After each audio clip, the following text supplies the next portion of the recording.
Silakan duduk kembali saudara, sahabat Shalom. Ya baik, pagi hari ini Bapak Gembala masih ada urusan, jadi pagi hari ini beliau tidak ada bersama dengan kita ya. Tapi besok pagi sudah ada. Baik, pagi hari ini kita sudah sampai kepada huruf apa saudara? Huruf ayin ya. Huruf ayin seperti ini bentuknya ya. Nah oke, berikutnya.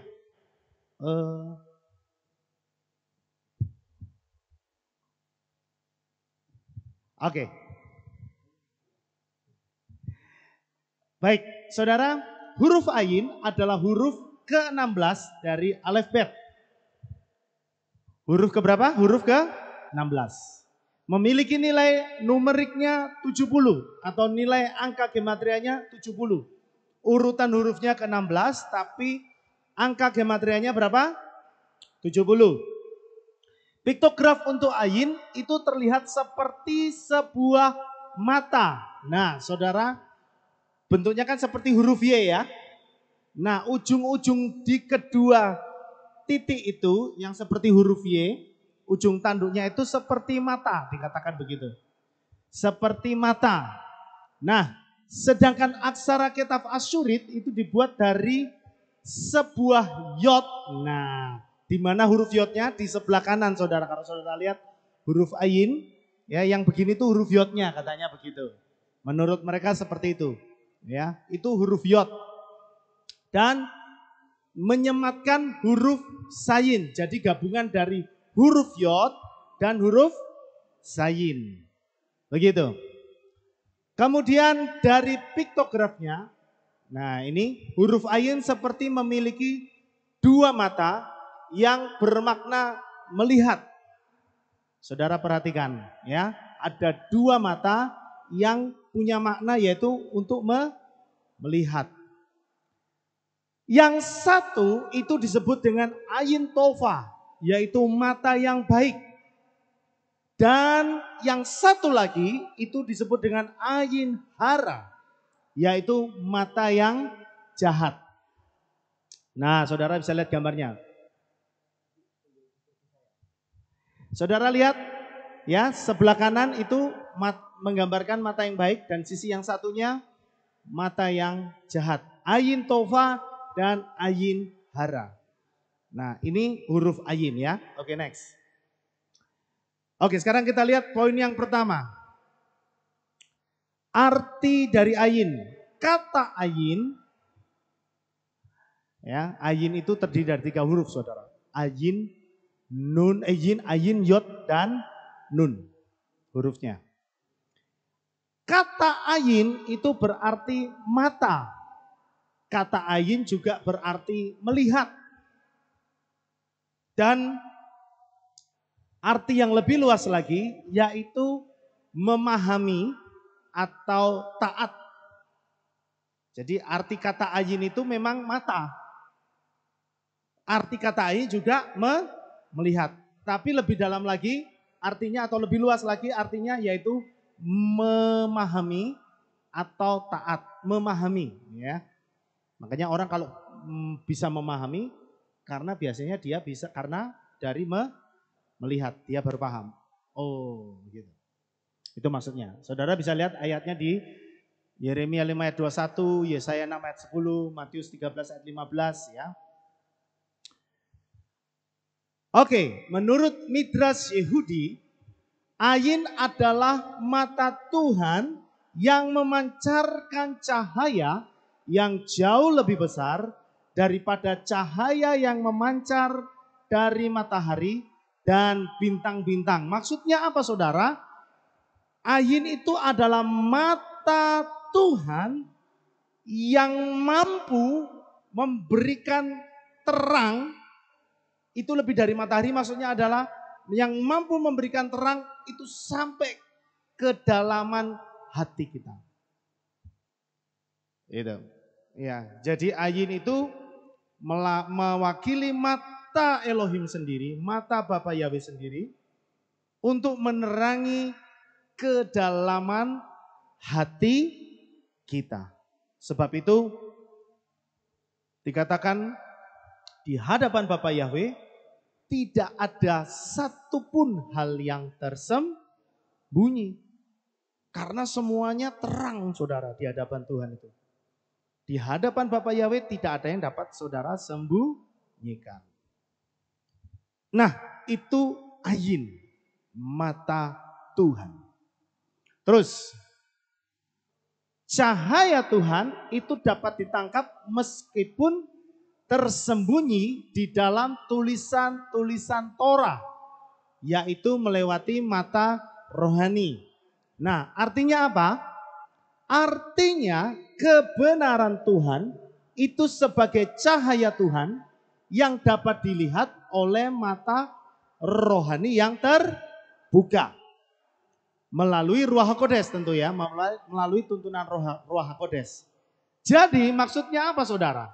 Jadi untuk memahami kebenaran firman Tuhan atau firman Bapa Yahweh itu tidak hanya memakai logika berpikir manusia, tetapi harus melibatkan Ruach Kodes sebagai penuntun atau cahaya.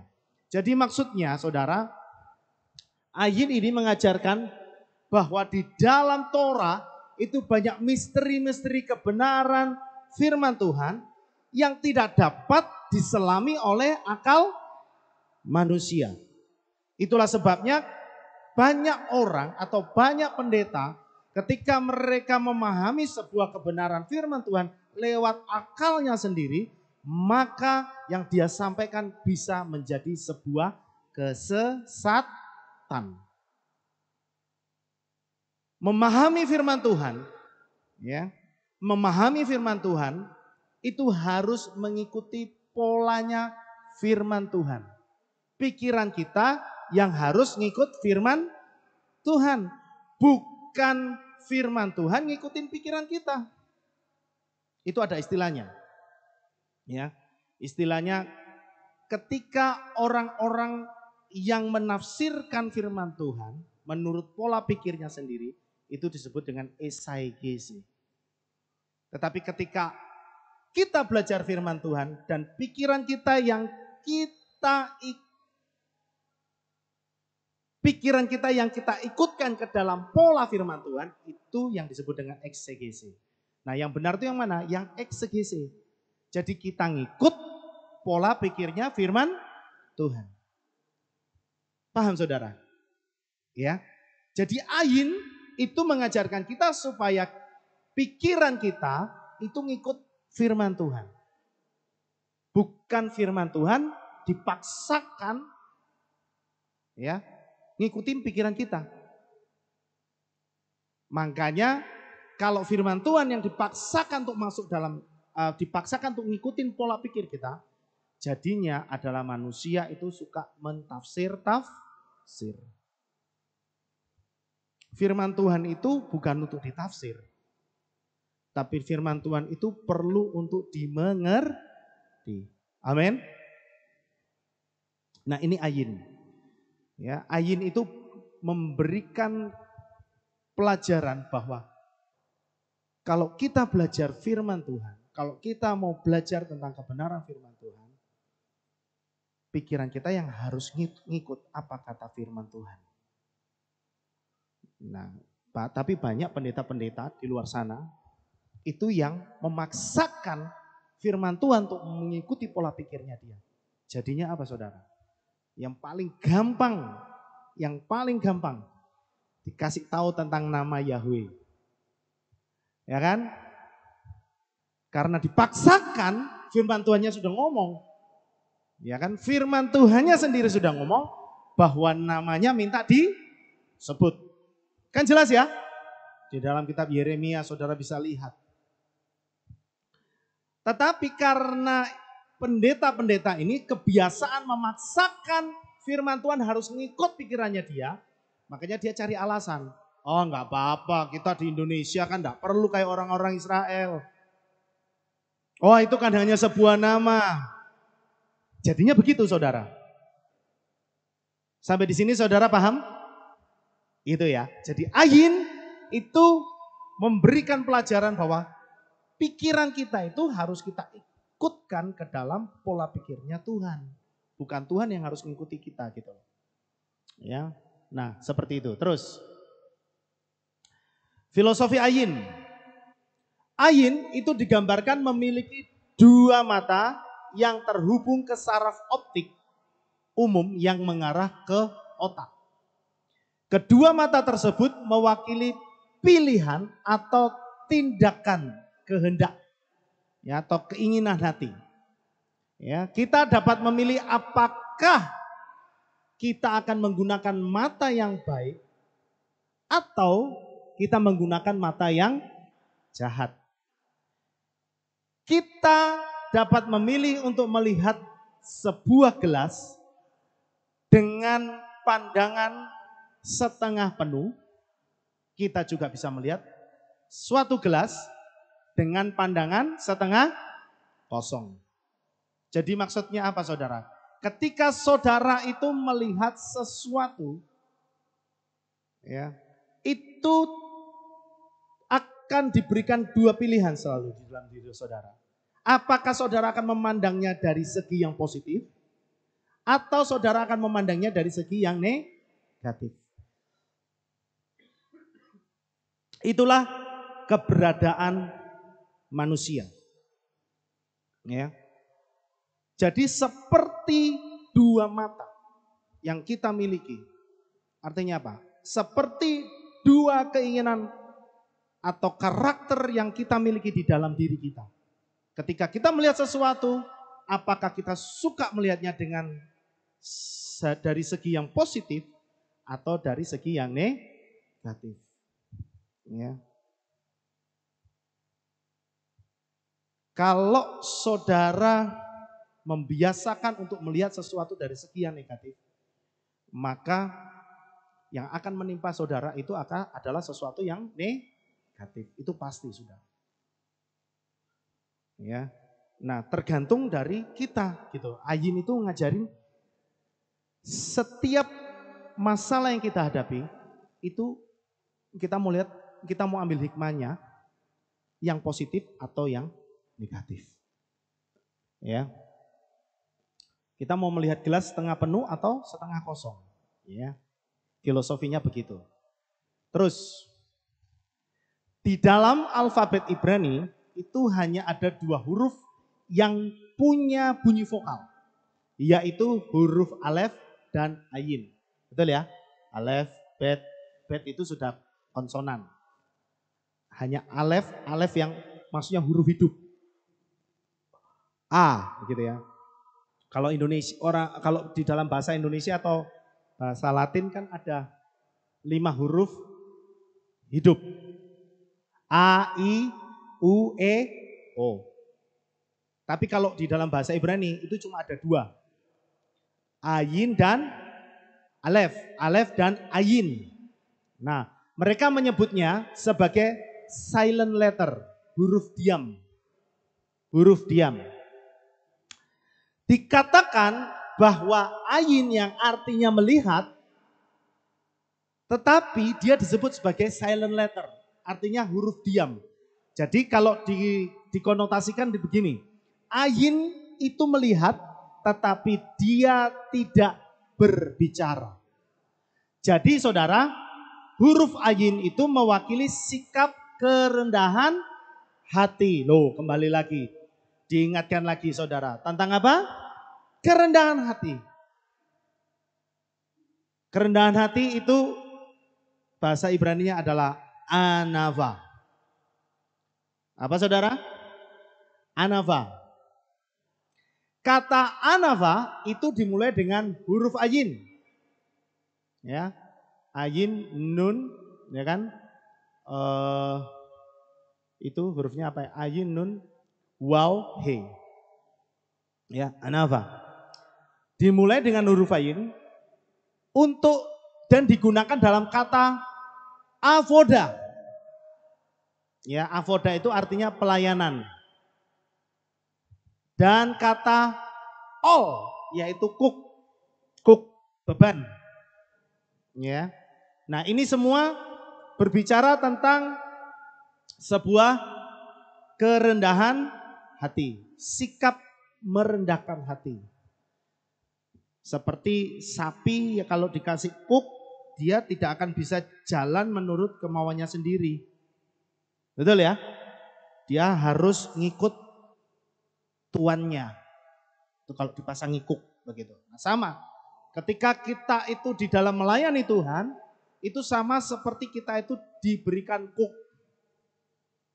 Ketika saudara itu mengiring Bapak Yahweh, itu sama saja semenjak itu saudara juga diberikan kuk. Hidup kita tidak bisa sembarangan lagi. Tapi harus ngikut apa kata majikan kita, saudara. Karena kita sudah dikasih apa? Kuk. Kuk itu beban. Tapi Yesus ngomong, tenang. Beban yang kuberikan itu adalah ringan. Jadi setiap orang yang diberikan kuk itu tidak akan sampai tidak mampu gitu loh maksudnya. Ya.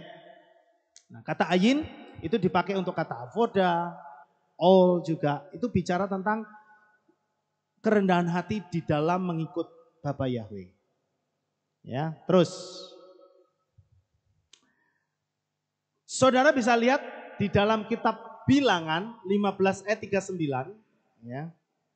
Di situ ketika Bapa Yahweh menyuruh umat Israel untuk membuat sit-sit dengan tujuan apa saudara? Supaya mata mereka melihat, setiap hari mereka melihat, mata mereka melihat bahwa Bapa Yahweh selalu ada bersama dengan mereka, mengawasi mereka. Jadi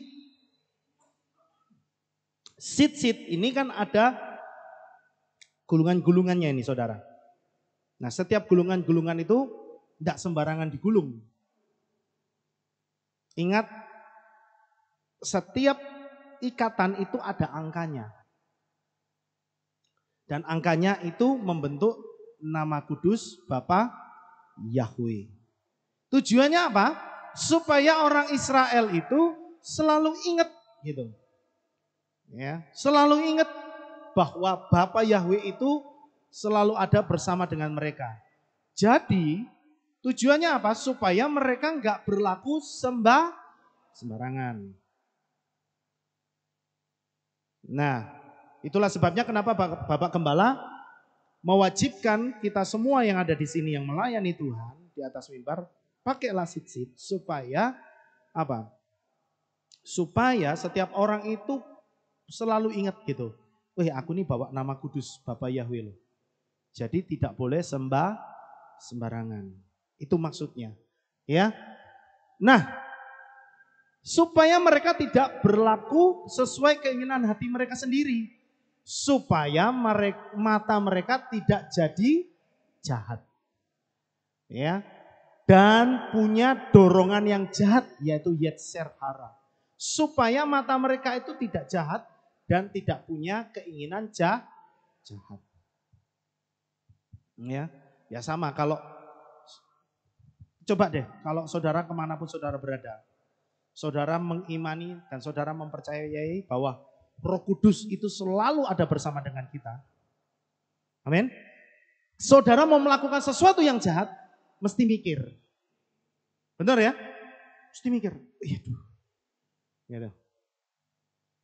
Mesti mikir saudara.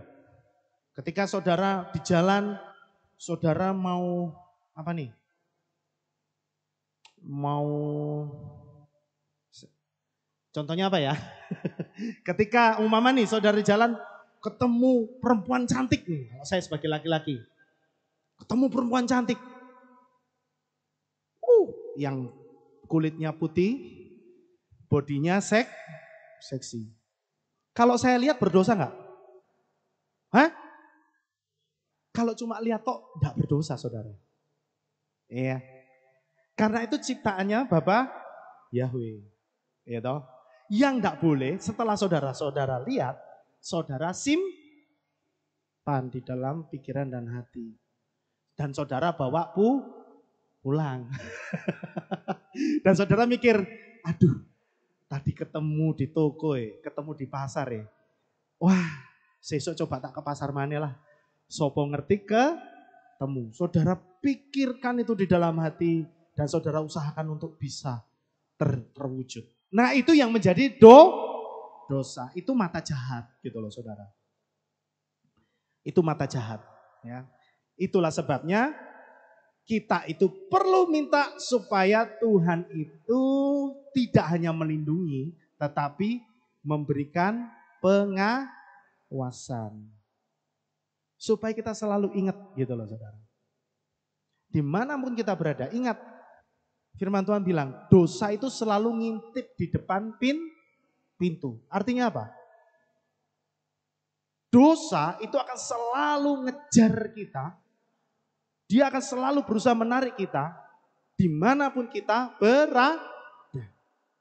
Setan itu akan selalu berusaha untuk menarik kita, menjatuhkan kita di dalam dosa. Itulah sebabnya saudara, ketika kita belajar huruf ayin, ya, juga mengingatkan bahwa di dalam diri kita ini ada matanya Bapak Yahweh yang ngawasin kita. 24 hour, 24 jam. Gitu, ya. Terus seseorang dikatakan harus menjadi olam katan. Nah, menurut filosofi orang-orang Ibrani, ya, diri kita itu harus kita jadikan olam katan. Apa itu olam katan? Olam katan itu adalah miniatur diri kita, maksudnya gini, diri kita yang kita harus jadikan alam semesta. Gitu. Ya. Diri kita yang harus kita jadikan alam semesta atau dunia miniatur gitu ya. Maksudnya adalah orang tersebut itu harus bisa menjaga matanya supaya hatinya menjadi baik. Jadi begini saudara, olam katan itu adalah memposisikan diri kita ini ya sebagai penguasa atas dunia kita, gitu loh maksudnya. Ya. Otomatis kita akan punya perasaan bahwa kita harus punya tanggung jawab untuk ngatur dunia kita supaya dunia kita itu tertata dengan baik, begitu loh maksudnya. Kita itu harus jadi penguasa atas dunia kita. Itu olam katan, gitu. Kita itu harus punya tanggung jawab atas dunia kita.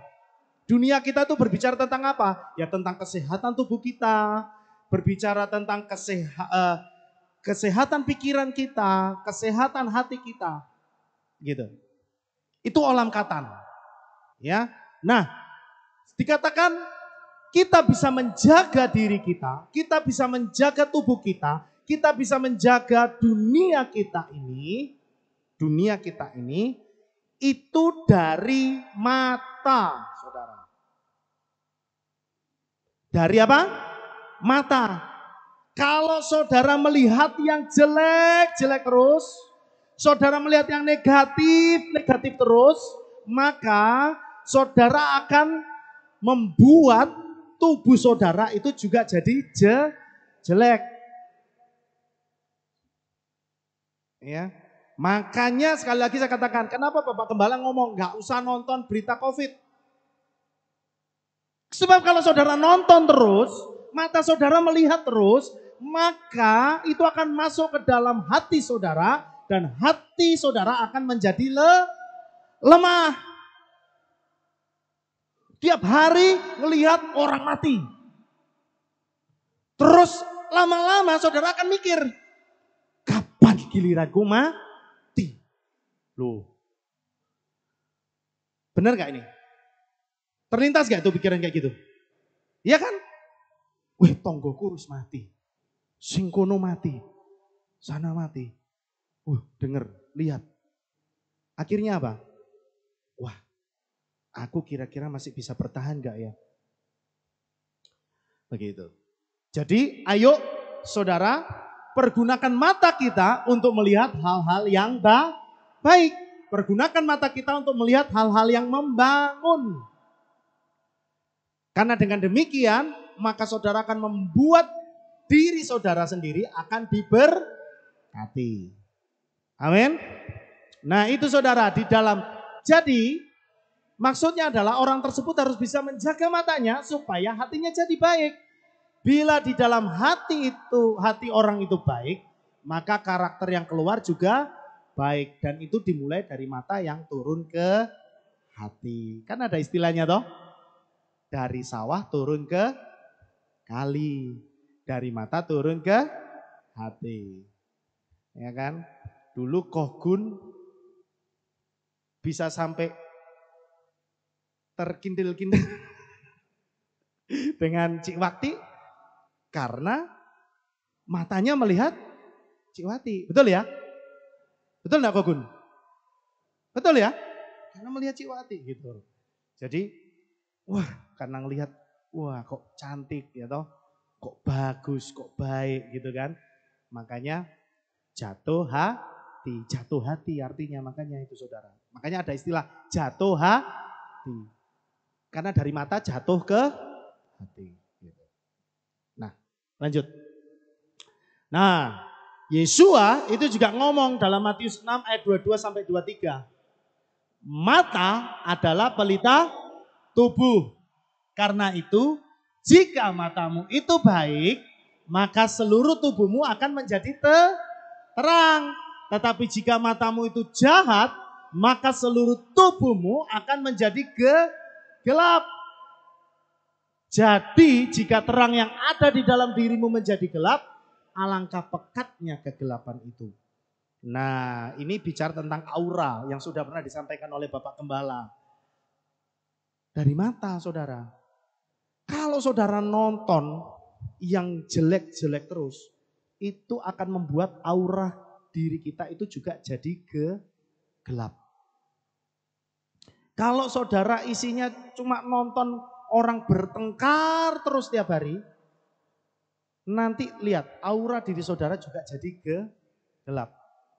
Saudara lihat istri saudara ngomel terus, makanya ayo ibu-ibu jangan suka Loh betul ini ya. Kenapa? Karena itu akan mempengaruhi aura suami saudara. Kalau aura suami saudara jadi gelap, maka hokinya juga jadi jauh. Betul nggak? Betul ya? Gitu. Jadi makanya jadi istri itu selalu berikan support buat suami. Gedein hatinya. Supaya ketika dia itu bekerja, cari uang semangat saudara. Dan ketika auranya terang, hokinya jadi gede. Amin. Ya. Nah itu bicara tentang aura, mata. Ya. Terus, menurut Talmud di dalam Sabat 104a, mata yang baik dari Ayin itu melihat ke arah Sameh. Nah, saudara, urut-urutannya huruf Ayin itu kan setelah Sameh, ya kan? Sameh, Ayin, setelah Ayin apa? P. Ini ada 3 huruf. Sameh, Ayin, P. Ya. Kata Ayin, huruf Ayin itu ketika melihat ke arah Sameh di dalam alfabet, dia akan membentuk sebuah istilah kata yaitu Shemoh. Bacanya Smoh. Apa saudara? Smoh, bukan semok saudara. Pasti saudara bacanya apa ini? Ya kan? Bukan semok. Tapi smoh. Smoh. Ya. Smoh itu artinya dukungan.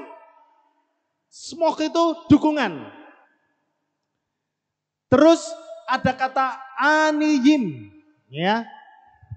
Jadi Sameh itu ketika menghadap ke Ayin, dia akan membentuk 2 kata, istilah kata. Smoh aniyim. Apa saudara?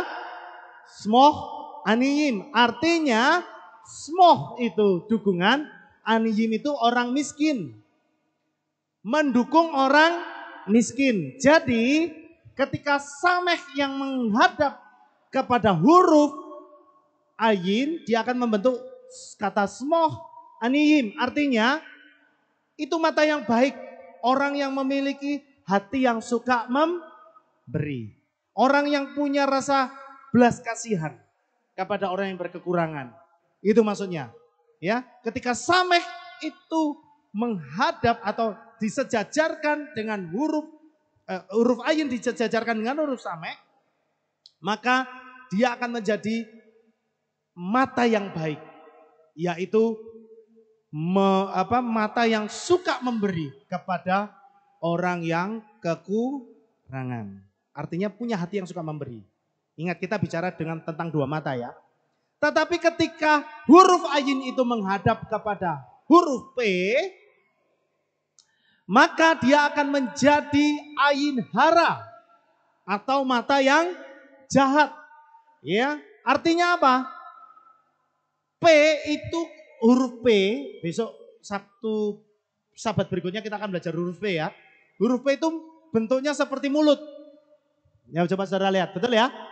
Gitu, ada giginya. Nah, artinya apa? Keserakahan dan iri hati itu dapat memakan dirinya sendiri. Jadi kalau kita itu suka serakah, iri hati, ingat bahwa keserakahan itu akan membawa kita, akan memakan diri kita, sehingga kita akan jadi berkekurangan, terus berkekurangan.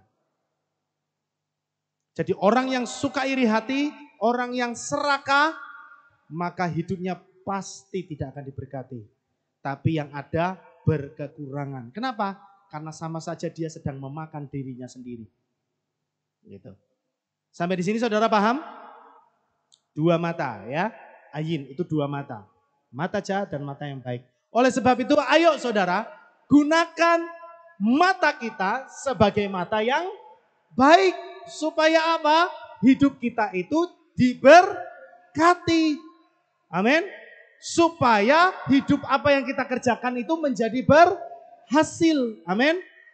Yuk. Gematria dari ayin. Huruf ayin dapat dipresentasikan sebagai angka 16. Sesuai urutannya. Dia urutan 16. Juga gematrianya 70. Kalau kita lihat dari nomor gematria dalam alfabet. Juga angka 130. Kenapa? Karena huruf ayin itu dieja ayin, yod, dan nun. Ayin itu 70, yod itu 10, dan nun itu 50. Jadi kalau dijumlahkan 130. Nilai 130 adalah sebuah angka untuk akil balik bagi seorang anak kecil ke dewasa. Jadi 130 itu adalah 13 dikali 10. Begitu maksudnya ya. 13 adalah usia seorang anak itu dianggap dewasa atau mampu melihat baik dan buruknya sesuatu. Ya. Nah, makanya di Israel itu ada istilah bar mitzvah. Bar mitzvah itu adalah usia anak-anak 13 biasanya itu selesai membaca Torah dan itu dirayakan. Kalau di sini orang yang sudah selesai membaca Quran itu disebut apa? Katam. Nah itu sama, katam saudara. Nah kenapa 13? Karena 13 itu masa akil balik seorang anak kecil menuju ke dewasa. Usia dewasa. Biasanya anak usia 13 itu sudah mulai bisa berpikir. Oh ini gak benar. Oh ini benar. Cuma kadang-kadang meskipun dia tahu gak benar, yang namanya anak usia segitu masih diterjang. Kan gitu ya. Tapi dia tahu itu gak benar. Gitu. Beda kalau usia masih 2-3 tahun. Gak tahu apa-apa dia. Gitu. Nah 13 itu maksudnya adalah angka untuk seseorang mulai memahami sesuatu. Matanya terbuka. Begitu loh. Matanya terbuka. Makanya ada hubungannya dengan huruf ayin, saudara. Mata yang terbuka. Dengan mata yang terbuka, orang bisa tahu ini benar, ini tidak benar. Begitu ya. Terus, yang menarik adalah angka 70 itu sering muncul di dalam kitab suci dan tradisi Yahudi. Saudara, kalau saudara lihat di dalam kitab suci kita, saudara ketik angka 70 itu banyak sekali keluar ayat mengenai angka 70. Dan banyak cerita tentang angka 70. Tetapi ini saya hanya ambil beberapa contoh. Ya, dalam kitab suci kita membaca bahwa 70 jiwa itu pergi ke Mesir.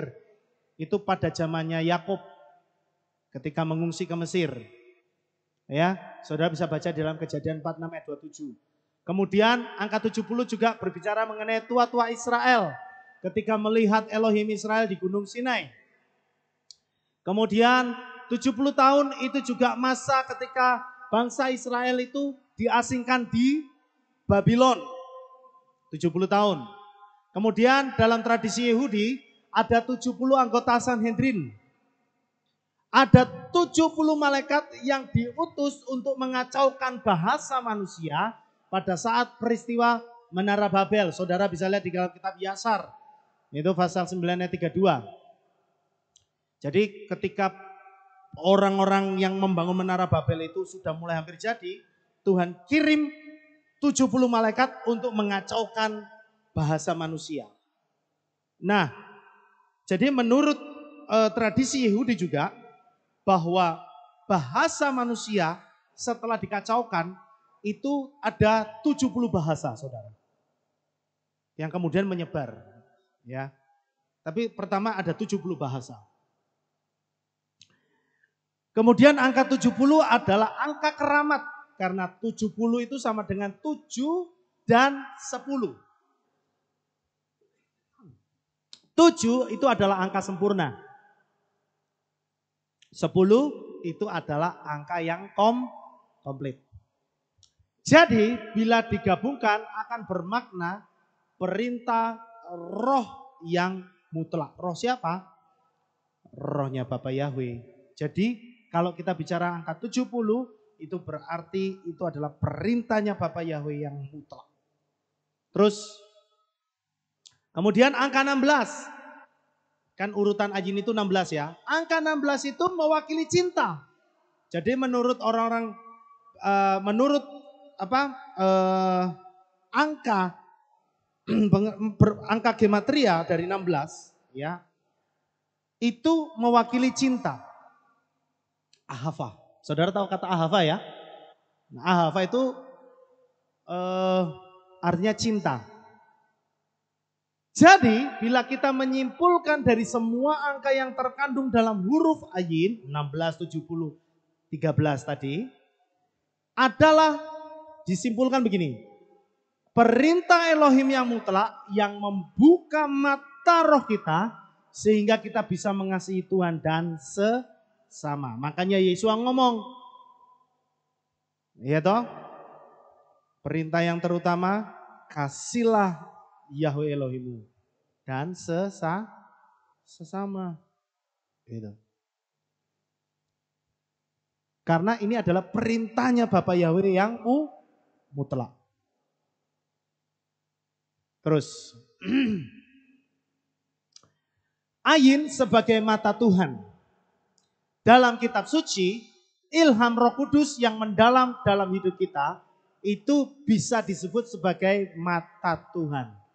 Atau biasa kita sering dengar dengan istilah kata rema dari Roh Kudus. Suara dari Roh Kudus. Nah, itu sama dengan ini, saudara. Ya, ilham Roh Kudus yang mendalam di dalam hidup kita yang kita rasakan. Apa pesan Tuhan? Kadang-kadang Tuhan ngomong loh sama kita. Memang tidak harus secara suara, tapi bisa muncul dari dalam suara hati kita. Nah, itu mata Tuhan yang sedang bekerja. Itu Ayin, saudara. Ya. Amsal 15 ayat 3, mata Yahweh ada di segala tempat mengawasi orang yang jahat dan orang yang baik. Mata Tuhan terfokus ke seluruh bumi untuk membela orang benar. Dan untuk menopang dan membebaskan mereka yang hatinya berdamai dengan Tuhan, yang hatinya melekat dengan Tuhan. Gitu. Jadi Tuhan itu selalu akan memberikan perlindungan kepada orang-orang yang hatinya dekat dengan Tuhan. Gitu. Ya. Jadi saudara pagi hari ini, ayo mari kita lebih dekat lagi sama Bapa Yahweh. Supaya hidup kita itu disertai dengan perlindungan dari Bapa Yahweh. Amin. Yuk. Kemudian ada kata ayin atau huruf ayin yang diperbesar di dalam Torah. Saya tidak bisa tampilkan di sini. Tapi kalau saudara lihat di dalam Torah, itu ada penulisan huruf ayin, itu dari kata Shema, itu huruf huruf ayinnya itu diperbesar, saudara. Ya, harusnya kan untuk awal kata itu kan huruf pembukanya yang besar ya. Shema berarti Shameh, yang besar kan. Tapi yang besar ini ayinnya, gitu, huruf ayinnya. Maksudnya apa? Jadi begini, di dalam Torah itu selalu juga ada kode-kode gitu ya. Dimaksudkan sebagai pengingat bahwa kita itu harus mendengar dia dan melihat, memahami ya, bahwa Yahweh Tuhan Israel adalah satu-satunya Tuhan yang benar yang kepadanya kita berhutang hidup. Itu maksudnya. Kamu ingat, gitu.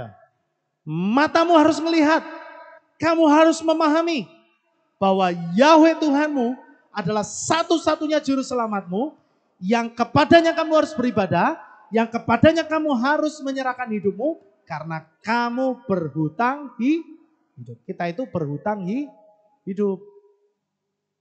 Jadi hidup kita itu bukan milik kita lagi, tapi miliknya Hamashiach. Amin. Saudara bisa baca ayatnya itu di dalam Ulangan ayat 3. Itu kan ayatnya, Shema Yisrael, Yahweh Elohinu, Yahweh Ehad. Itu artinya Yahweh Elohim kita, Yahweh itu Esa atau Ehad. Terus sedikit lagi saudara ya. Ayin sebagai mata iman. Huruf Ibrani ayin itu berarti mata. Dan karenanya ayin itu berkaitan dengan penglihatan. Ayin mengajari kita untuk melihat melampaui waktu. Makanya disebut visi. Melihat melampaui waktu itu adalah visi. Melihat sesuatu yang jauh ke depan. Melampaui waktu yang sekarang. Itu disebut dengan apa saudara?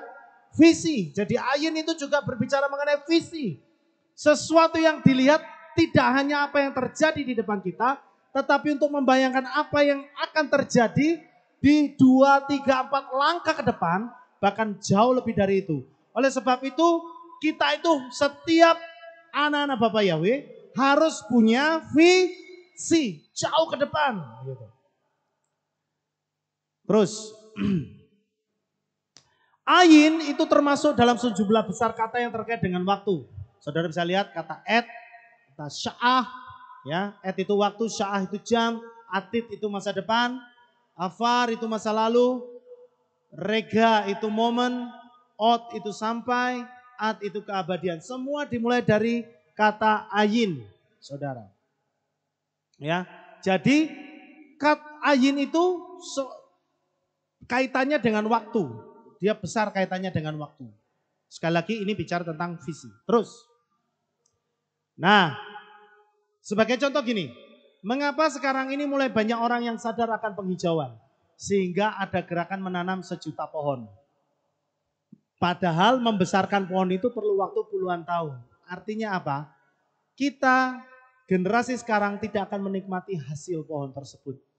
Tapi ketika kita menanam pohon tersebut, itu tujuannya adalah supaya anak cucu kita, 2, 3, 4 generasi di bawah kita, itu yang menikmati pohon itu. Ya, nah itulah yang disebut visi, saudara.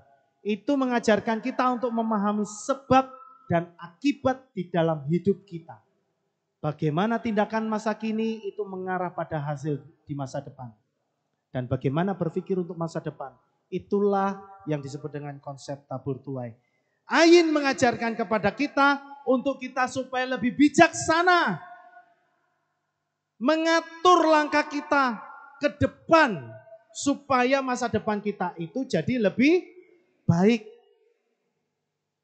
Pakai mata kita untuk menjadi mata yang bisa melihat ke masa depan. Begitu. Artinya apa? Jadilah orang-orang yang membangun masa depan kita untuk anak cucu kita. Itulah sebabnya saudara, apa yang kita kerjakan sekarang, kerjakanlah yang baik dan benar. Supaya apa? Supaya anak cucu kita bisa menikmatinya. Amin. Gitu saudara. Saudara kerja ngoyok sekarang ini untuk siapa? Untuk anak cucu kita, gitu loh maksudnya. Kenapa saudara ngajarin anak kita supaya mereka hidup benar? Untuk apa? Bukan untuk saudara. Supaya anak cucunya juga jadi orang yang benar. Amin. Nah itu bicara tentang ayin, mata yang baik. Ayin itu visi. Ayin itu berbicara tentang menabur. Jadi kalau saudara tabur yang baik sekarang ini, saudara juga akan terima yang baik nanti. Anak cucu saudara juga akan terima yang baik di depan. Amin. Jadi pakai mata kita menjadi mata yang baik. Terus sedikit. Jadi huruf ayin mengajarkan agar kita membuka mata hati kita untuk melihat melampaui visi kita.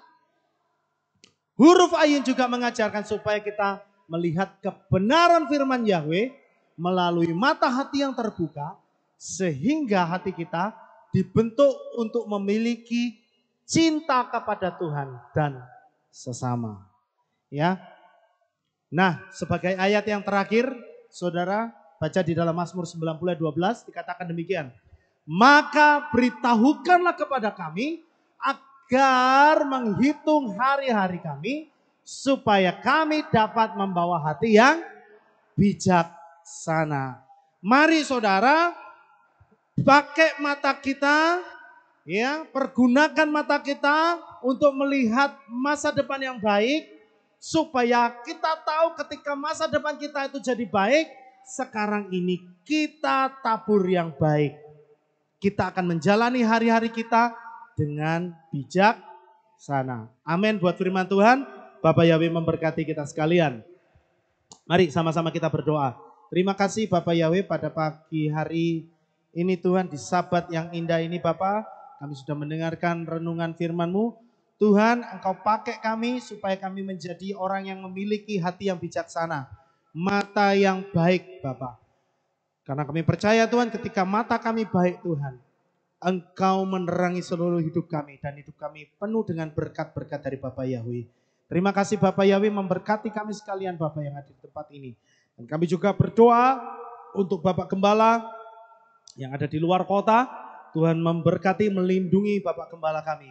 Sehingga pulang ke tempat ini dengan selamat, tidak kurang suatu apapun. Terima kasih Bapak Yahweh. Di dalam nama Adonai Yeshua HaMashiach kami mengucap syukur dan berdoa. Sama-sama kita katakan amin. Baik saudara, kita akan dengar pengumuman. Shalom, berjumpa kembali dalam Aleph Tau Breaking News. Berikut akan saya sampaikan pengumuman untuk minggu ini. Info pra-remaja. Akan diadakan ibadah pra-remaja bagi anak-anak kelas 7 sampai 9 SMP. Ibadah akan dimulai pada hari Minggu 21 Maret 2021 pukul 9 pagi di Kehilat. Info 7 Hari Raya. Hadirilah perayaan yang ditetapkan oleh Bapak Yahweh. Hari Raya Pesah dilaksanakan pada hari Jumat 26 Maret 2021 pukul 6 sore dengan tema Apapun yang terjadi, aku kan tetap mengikutimu. Ibadah Sabat 27 Maret 2021 digabung hari Jumat. Hari Raya Roti Tidak Beragi atau Matsah Pembuka akan dilaksanakan pada hari Sabtu 27 Maret 2021 pukul 6 sore dengan tema Kaulah Yahweh pelindungku, terima kasih untuk kasih-Mu. Ada perjamuan kudus. Bagi jemaat yang tidak bisa hadir karena sedang sakit, saudara dapat mengambil roti dan anggur di kantor Kehilat paling lambat pada hari Kamis 25 Maret 2021. Hari Raya Buah Sulung atau Habikurim dilaksanakan pada hari Minggu 28 Maret 2021 pukul 6 pagi dengan tema Lihatlah Yeshua Penyelamat Yisrael, Pujilah Dia. Ibadah Minggu sore digabung pagi. Jemaat diberikan kesempatan untuk memberikan persembahan sulung untuk imam paling lambat tanggal 28 Maret 2021 sebelum ibadah dimulai. Dalam rangka memperingati Hari Raya Pesah, akan diadakan donor darah pada hari Minggu 28 Maret 2021 pukul 9 pagi di Kehilat. Bagi yang ingin berpartisipasi, harap mendaftar di kantor Kehilat. Untuk jemaat yang sudah mendaftar, berkesempatan mendapatkan undian door prize. Hari Raya Roti Tak Beragi atau Matsah Penutup dilaksanakan pada hari Jumat 2 April 2021 pukul 6 sore dengan tema Inilah Aku Untuk Melayanimu. Ibadah Sabat tanggal 3 April 2021 digabung hari Jumat. Demikian pengumuman untuk minggu ini. Sukses besar untuk saudara. Sampai jumpa di ibadah selanjutnya. Bapak Yahweh memberkati. Beragi atau Matsah Penutup dilaksanakan pada hari Jumat 2 April 2021 pukul 6 sore dengan tema Inilah Aku Untuk Melayanimu. Ibadah Sabat tanggal 3 April 2021 digabung hari Jumat. Demikian pengumuman untuk minggu ini. Sukses besar untuk saudara. Sampai jumpa di ibadah selanjutnya. Bapak Yahweh memberkati. Ya, baik saudara, tidak ada pengumuman yang lain lagi. Saya mengundang Shalom. saudara untuk bangkit berdiri. Berjumpa kembali. Dan kita akan tutup di dalam doa ibadah kita pagi hari ini. Dan kita akan terima berkat Kohanim. Terima kasih Bapak Yahweh, selesai sudah Tuhan ibadah kami pada pagi hari ini Bapak. Biarlah ibadah kami pada pagi hari ini, di Sabat ini, boleh menyenangkan hatimu Bapak Yahweh. Terima kasih Tuhan, sebentar kami akan pulang ke rumah kami masing-masing. Kami akan melakukan aktivitas kami Bapa. Tapi kami tetap berdoa Tuhan. Kami memohon perlindungan dan penyertaan-Mu Bapak Yahweh. Buatlah apa yang kami kerjakan hari ini menjadi berhasil Bapa. Terima kasih Tuhan, oleh sebab itu Bapak Yahweh kami mau pulang. Dan kami mau terima berkat daripada Bapak Yahweh. Angkat kedua belah tangan saudara dan terimalah berkat dari Bapak Yahweh. Yevarecha Yahweh, o Yismere.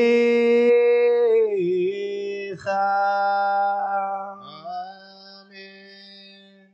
Ken Yehirat Yair Yahweh panau elecha, wikunecha.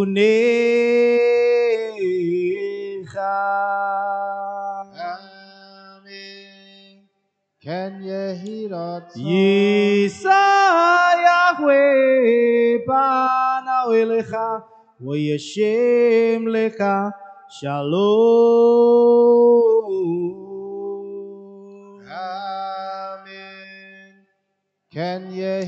Diberkatilah saudara pada saat saudara datang dan diberkatilah saudara pada saat saudara pulang. Amin. Diberkatilah apapun yang menjadi pekerjaan saudara akan dibuat oleh Bapak Yahweh menjadi berhasil dari sekarang sampai selama-lamanya.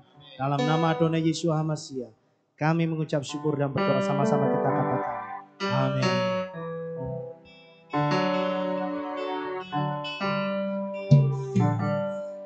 Yevarecha, Yismerecha, Yevarecha.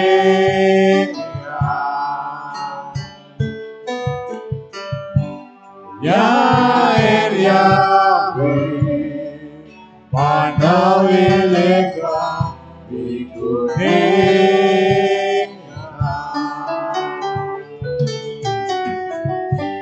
Yevarecha, Yismerecha, Yevarecha.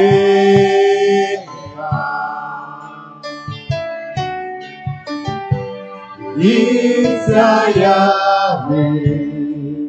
Panawelecha, Vikunecha.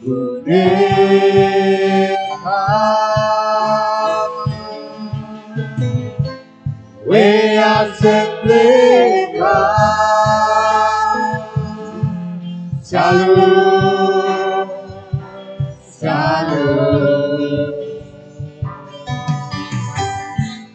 We are simply God. Selalu, selalu. Yehovah where is Spirit, Yehovah. Selamat pulang, Bapak Yahweh memberkati.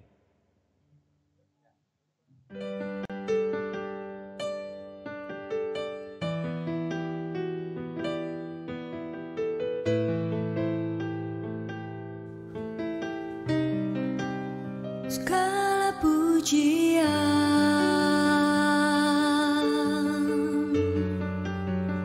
hanya untuk-Mu Tuhan,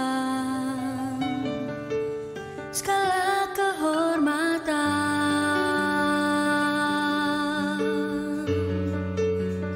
juga punya-Mu Tuhan.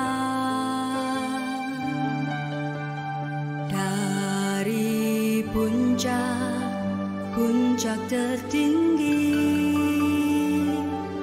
sampai lembah terlandai, semua karya kasih cinta-Mu, sujud menyembah Sang Maha Pencipta.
Menjadi bahagia.